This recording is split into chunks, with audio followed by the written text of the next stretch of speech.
Fala pessoal, tudo bem? Meu nome é Gabriel Oliveira e hoje eu tô aqui com o Cadence Zup Sport, liquidificador pessoal com duas jarras bem diferentes, trazendo para vocês os principais pontos da avaliação que fizemos. Então, sem demorar demais, bora lá! Ele tem um design bem simples, com as únicas decorações predominantes sendo mesmo esse nariz que ele tem aqui na frente e também essa linha laranja que aparece para complementar o azul do corpo. Ele é bem pequeno, tem quase 13 por 13 centímetros e com a jarra maior fica com 36 centímetros de altura. No centro ele tem um único botão que acende quando está ligado na tomada. O acabamento do corpo também agradou. Ele não tem nenhum tipo de defeito muito grande, o encontro entre as peças também é bem feito. Se o azul não te agradou, o Zup Sport tem uma outra versão, o contraste, que troca o azul pelo preto e também traz algumas outras diferenças estéticas, mas a principal diferença entre as duas versões é que enquanto o Zup Sport tem duas jarras diferentes, o contraste substitui essa de inox por uma parecida também nesse formato de garrafinha. Essa garrafinha, por sinal, ou squeeze, é de Tritan, que é um plástico resistente a impactos, também é transparente e maleável. Infelizmente, ela não tem nenhuma marcação na lateral, apenas a marcação de máximo, onde chega a 500 ml. A tampa é de um plástico mais rígido, ela tem uma região de borracha que é coinjetada, então faz parte da tampa, não é uma peça solta em si. A alça pode ser até um pouco frágil por ser fina, então me preocupa um pouco nesse quesito. Ela trava no final, o que ajuda a não bater no seu rosto quando você estiver bebendo, mas infelizmente a tampinha em si não. E aí, por ela ser uma região de baixo relevo, pode acabar acumulando líquido aqui e na hora de beber, pingando no seu nariz.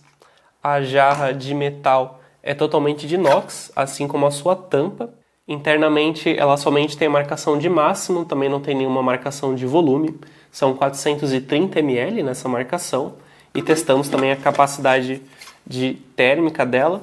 Deixamos numa sala de 30 graus Celsius, competindo com um copo comum e uma garrafa térmica de boa qualidade. Não foi a que demorou mais tempo para deixar a água aí de 1 grau Celsius até 15 graus Celsius, mas demorou cerca de 10 horas, o que eu julgo já bem útil. A vedação de ambas as jarras é muito boa, a gente esperava isso já, por elas funcionarem de cabeça para baixo, mas realmente atendeu, mesmo se passar da marcação de máximo, que eu não recomendo, mas mesmo se passar da marcação de máximo, não houve nenhum tipo de vazamento, tanto com a tampa quanto com a lâmina em si. Se você está procurando outras jarras para comprar, é fácil de encontrar tanto no site da Cadence, quanto no varejo em geral.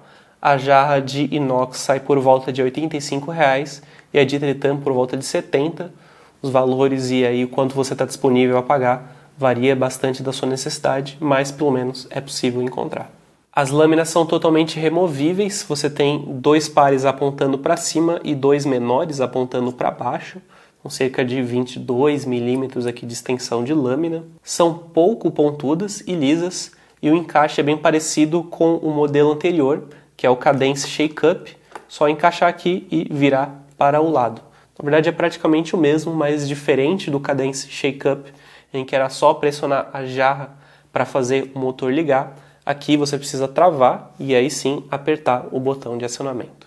O cabo de alimentação fica inferior ao modelo anterior. No Shake Up ele tinha a mesma cor da base, era maior, mais maleável, mais resistente.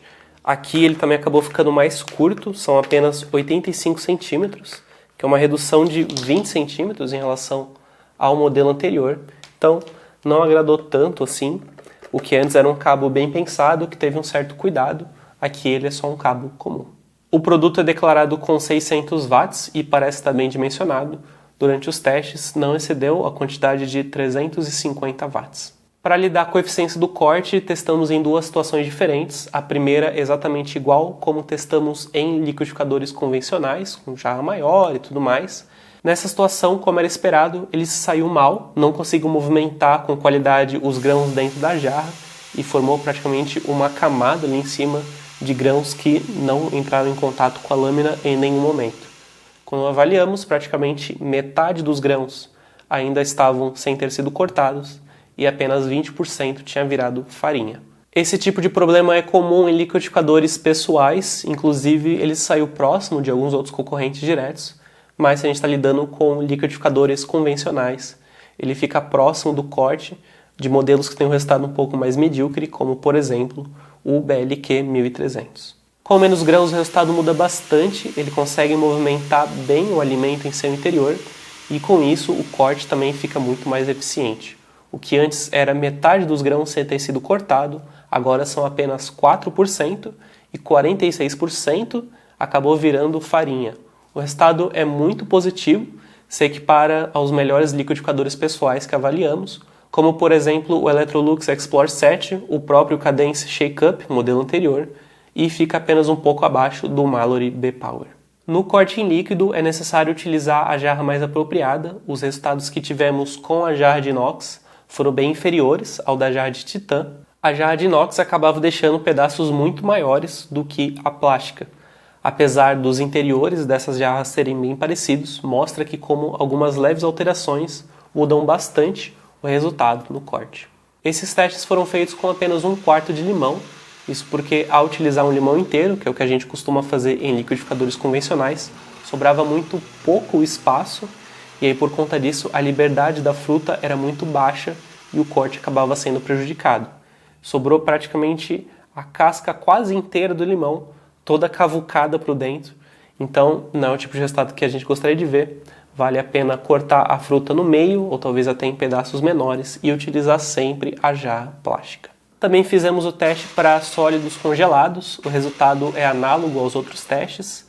Ele pica gelo, por exemplo, muito bem, mas apenas se for em menor quantidade. Utilizando 6 cubos de gelo e dando algumas pulsadas, ele praticamente moeu, transformou grande parte em neve, mas ainda houve 2 cubos que estavam quase intocados. Então, utilize em pequena quantidade. Relacionado ao dano à lâmina, o gelo não causou tanto dano assim, foi somente possível ver alguns leves indícios, não tão graves quanto a gente observou em outros liquidificadores que avaliamos no passado, mas mesmo assim é possível que a médio e longo prazo já o corte não seja o mesmo do de um produto novo. Apesar do corpo pequeno, ele é bem barulhento. Avaliamos cerca de 85, 86 dBA praticamente em qualquer situação, que é uma intensidade que incomoda já bastante. Não parece ter nenhum tipo de regra sobre qual jarra é a mais barulhenta, mas entre liquidificadores pessoais ele acabou ficando bem na frente, como sendo o mais barulhento, e mesmo entre liquidificadores convencionais ele fica assim entre um dos mais barulhentos.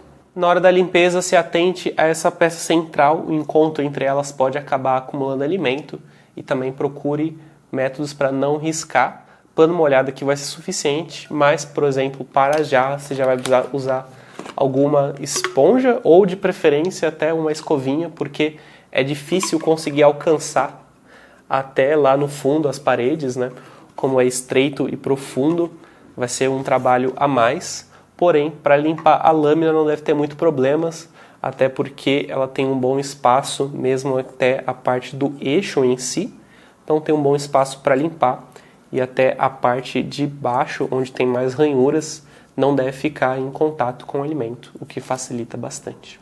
O problema maior na hora da limpeza é justamente esse anel de silicone. Muitas vezes ele acaba saindo e se não colocar na posição correta, a vedação não é feita apropriadamente.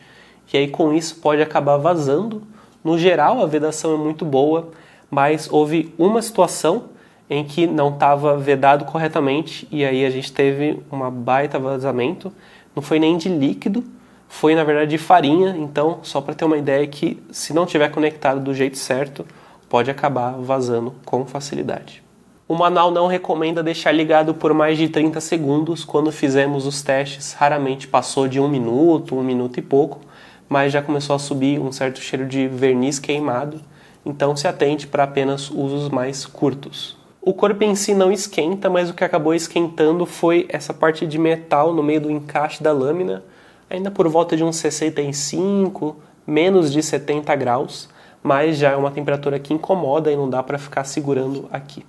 Na base dele tem 4 pezinhos, são ventosas, então se comportam melhor em superfícies lisas. Superfícies assim mais de madeira, ele já não tem uma aderência tão boa assim, mas mesmo assim também não observamos nenhum tipo de problema grave de estabilidade, nem vibração muito excessiva. Pessoal, esse foi o Cadence Zoom Sport. Me digam o que vocês acharam e para que vocês utilizariam um liquidificador pessoal. Eu vou ficando por aqui, mas se você acha que faltou alguma informação, ela com certeza está na nossa avaliação completa escrita lá no site, que tem também mais fotos do produto. Então, até a próxima!